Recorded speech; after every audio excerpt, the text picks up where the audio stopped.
Mr. Chairman. Mr. Secretary, let me follow up on the chairman's question by asking you a very basic question, and that is, if you had your preference, would you be operating under a 1% increase? In other words, do you think that Congress should revisit the 1% cap that is imposed by the Fiscal Responsibility Act? Certainly, the cap makes it more challenging and forces us to make choices that if we didn't have that cap, we obviously wouldn't have to make. So, yes, it does provide more challenges, but certainly we have worked hard to link our request to our strategy, and as much of our strategy as we can support, we're going to support. Thank you. I want to switch to a different issue.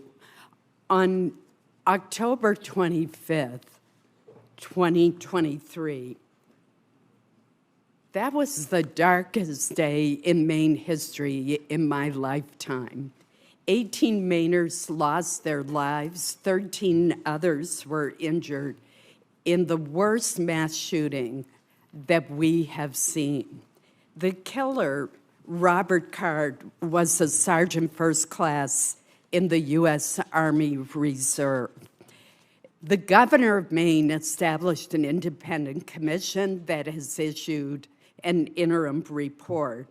And that report included several very troubling findings about missed opportunities to prevent this tragedy.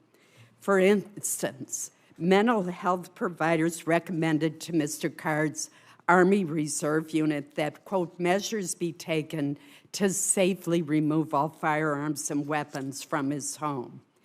Well, the Army Reserve unit took appropriate action to reserve Mr. Card's access to military weapons. This recommendation was never communicated by the Army to relevant law enforcement agencies in Maine.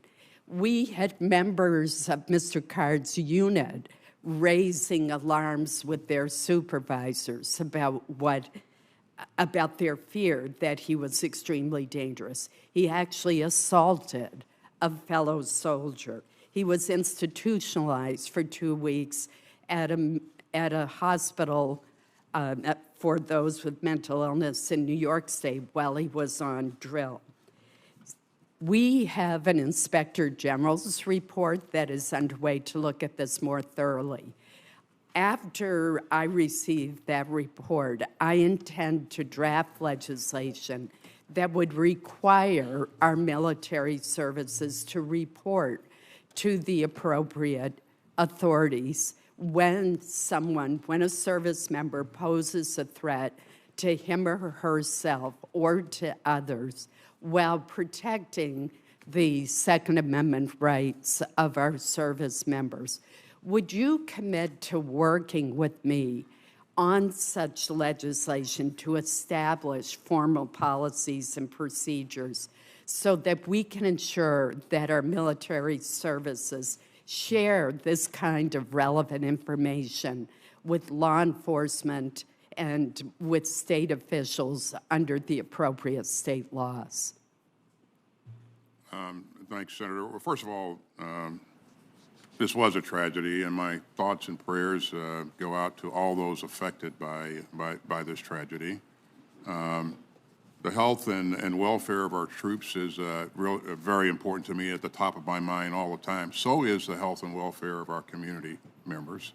And so absolutely, we will work with you to ensure that we have the mechanisms to, where appropriate, pass relevant information to authorities. And so I look forward to my staff engaging your staff on this issue and going forward. Thank you very much. Senator Shaheen.